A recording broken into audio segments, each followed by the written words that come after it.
Sermon of the Week, Numbers, from the book of Numbers. I don't think I can take one more day of this dust, Sheila said, trying to get together enough spit to actually spit out some of the dust in his mouth. Nor can I, though I think we will all die out here. Moses' promise of a promised land is just a bunch of hogwash, Pharez said. Say, what's your count? Sheila asked. Right at 20,000, Pharaoh answered. Mine too. Wonder what old Zerah has. I got 36,500 boys, Zerah said as he hobbled up to his two brothers with the help of his cane. I think that makes us the biggest, Sheila said, calculating his head. I figure 66,500. No, sonny, it's 76,500, Zerah corrected. Right. I think we got it. I think we'll get the biggest share of the Promised Land territory, Sheila said. Think again, pal. We ain't gonna see any Promised Land. We'll all die here in the dust. Isn't that what God said? Dust to dust, Pharaoh said. Yeah, the other two said in unison. 76,500 tribesmen with no future. Just then they heard the sound of hoofbeats. Several soldiers rode up on horseback.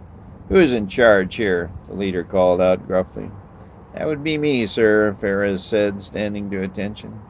Do you have the ledger? The lead soldier asked. Right here, sir, Sheila handed him the ledger. What's your count? You're the Judah boys, aren't you? The three nodded. It's 76,500, sir, Sheila answered. Good, the soldier said. Carry on. With that, he and his entourage turned and rode off, producing a cloud of dust that got the three to coughing violently. You may remember Pharez from our Aaron story. He was that twin son of Judah's prostitute wife Tamar. His brother Zerah thrust out his hand first, and the midwife tied a red cord around it. But the resourceful Pharez somehow managed to sneak by his brother to be delivered first. He thus claimed the birthright. The significance of this is that Pharez is a member of the lineage of our Lord Jesus Christ. Both Matthew and Luke list him in the generations of the Messiah. One other note, Pharez also had twin sons, of which Esrom was also a forerunner of Christ. We are not told if a red cord was used at their births. The Israelites had been marching, or rather trudging through the hot, dusty desert from Egypt for 40 years in a state of demoralization. No promises had been kept, but their huge camp was now supposedly on the border of Canaan. In fact, their armies had defeated two kings, Sihon and Og. They were descendants of Canaan, and who you may remember was the grandson of Noah and son of Ham. If I had been an Israelite at that time, I might have been excited with the two victories under my belt. These two kings controlled over 60 walled cities, so the victories were significant. In fact, Moses called Og the last of the giants, Deuteronomy 3:11. There is evidence that he could have been 13 feet tall, and in Jewish literature he is said to be one of the very few giants to have survived the flood. Despite these bright spots, Israel was not a happy camp. The census was completed by Moses to determine who would inherit what in the new land. The total was 601,730. The current population of Milwaukee, Wisconsin is 600,155. That's a lot of people to move any distance. The distance from Ramses in Egypt, the point where the Israelites left Egypt, to Mount Sinai was 750 kilometers, or 340 miles. Minneapolis is 340 miles from Milwaukee. Can you imagine moving everyone in Milwaukee to Minneapolis by wagon train? An absolute impossibility. In addition, 601,730 people will comprise a wagon train some 25 miles long. Even Ward Bond of the Wagon Train TV series couldn't manage such a rabble. I don't know how Moses did, but here he and his rebellious wagon train are at the gates of paradise. Despite their 40-year trek through an uninhabitable desert, this maelstrom of 601,730 people had not gone unnoticed. The present inhabitants of Canaan were very aware that a movable country with likely more people than the entire population of Canaan was headed their way. and in fact now it was on their doorstep. When word came that this supposed untrained army had defeated the king Sihon and the giant Og, everyone sat up and took notice. The papers were filled daily with news of Israel. In fact, it was on every front page as far away as Egypt and Assyria, the two great powers of the time. Canaan lay between these two great powers. The Red Sea had two northern arms, the Gulf of Suez to the west and the Gulf of Aqaba to the east. These arms form a V, and the Sinai Peninsula sits in the middle of the V. Israel left Egypt from the top left or western arm of this V and followed it down to the bottom of the V. It then went up the right or eastern arm of the V north to the Dead Sea.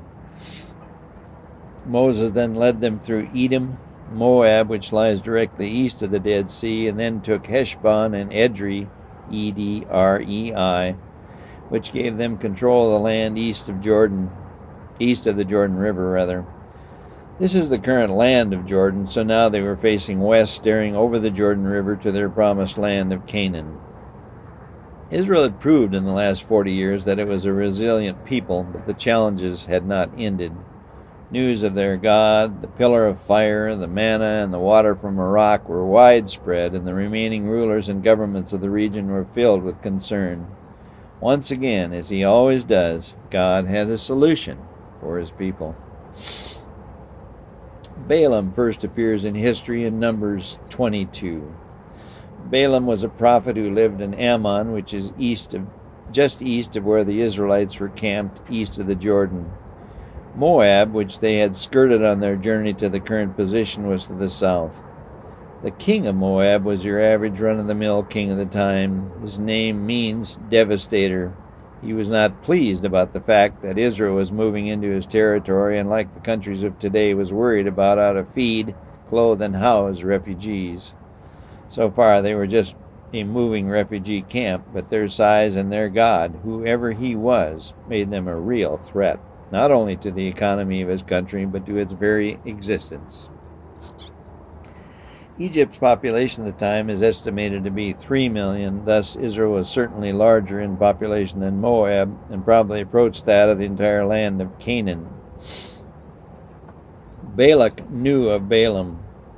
Balaam was a diviner, and was by all accounts not a Hebrew, but he was actually a true prophet of God Almighty and had a direct line to heaven, as the story bears out.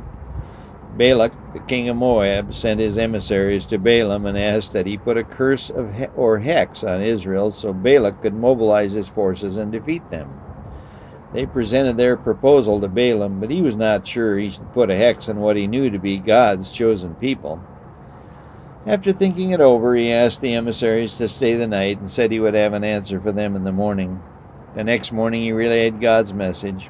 I can't curse those whom God has blessed. The disappointed emissaries returned to Moab, but the desperate Balak was not going to give up so easy. He sent them back, this time with gifts, gold, silver, diamonds, and even some land deeds. Balaam had them stay another night, but by morning God had given him the same answer. Balaam crawled onto his donkey and rode over to the Holiday Inn where the emissaries were staying. As he rode, the donkey would not obey his commands and wandered off into a field. Numbers 22:23 tells us the donkey looked up and saw a mighty angel standing in the middle of the road, blocking his path. Balaam brought his whip down hard on the donkey's back, but it was no use. A couple more times he whipped the stubborn animal using his walking stick after the animal had crushed Balaam's foot against a wall. Finally, when the angel blocked the donkey's path completely, the animal collapsed. And to Balaam's surprise, the donkey spoke to him. What have I done unto thee, that thou hast smitten me these 3 times? Numbers 22:28. The surprised Balaam got into a conversation with the donkey and threatened to kill him. Just then Balaam was allowed to see the angel, and Balaam fell to the ground. The angel told Balaam to go with the men, but only to speak what the Lord would command. Reading on into chapter 23, Balaam did what God commanded, all the while trying to please Balak, who had offered him untold riches. He wanted to have his cake, and he wanted to eat it too. How often are we like Balaam? We have everything we want, but we see something else we want. We are living the good life, but we see a path to riches and an even better life. We are in the good graces of our God, but we see something we might not approve of. He might not approve of. But we will connive, plot, plan, lie, cheat, borrow, beg, sacrifice, or do whatever it takes to have it both ways. Does it ever really work? Oh, maybe for some time, but when all is said and done, the end result is the same. The Bible tells us how it worked out for Balaam in Revelation 2:14. Balaam told Balak the secret to defeating the Israelites was to entice them with wine, women, and song. Balaam knew that Israel was demoralized and would be happy to change gods, and also would be easy prey for the fine women of Moab. And he was right on point. The Israelites responded exactly as Balaam and the now very pleased Balak had hoped. Balaam had his lottery winnings, Balak had a military victory in his grasp, but once again, the God of heaven had the best solution. The ships of Chittim or Cyprus, Numbers 24:24, brought goods to the region from all over the Mediterranean, but also brought something else. They brought fleas on the back of rats. This is the first instance of plague in recorded history, Numbers 24:24. And if the people had read this text in the Middle Ages, they might have determined the cause of the plague and at least slowed its progress. This outbreak killed nearly 5% of Israel's population. Moses and Aaron's treatment was harsh but effective. They simply killed all those infected, the last of which was the prince of Midian's daughter, Cozbi, C-O-Z-B-I. God had gotten his people's attention. Moses, Aaron, and Miriam, the triumvirate of power, all soon died, and Joshua, the son of Nun, was now instilled as the new leader of all Israel. All Israel was now focused on the task at hand, and within a few short years took possession of their promised land. Does this little tale sound familiar? It certainly should. It is played out over and over again on our little planet. God gives us everything, but we see something else. Maybe something someone else has and we want it. We eventually come to the conclusion we can't live without it. We abandon what little faith we have and charge forward to get what we now deserve. But each and every time God has the best solution, and each and every time we get what we deserve. Eve and Adam were the first to charge ahead and set the tone for all to come. Abraham, Balaam, David, Alexander, Caesar, they all charged ahead. But John 3:16 tells us God sent us the best, rather the only solution. But humanity charged ahead, led by Hannibal, the Goths, the Inquisitors, Genghis Khan, Napoleon, and Hitler. God halted things for a while with the atomic bomb, but man has charged ahead again with a reign of terror that goes unchecked in our world. Will it ever end? The good news is that it will.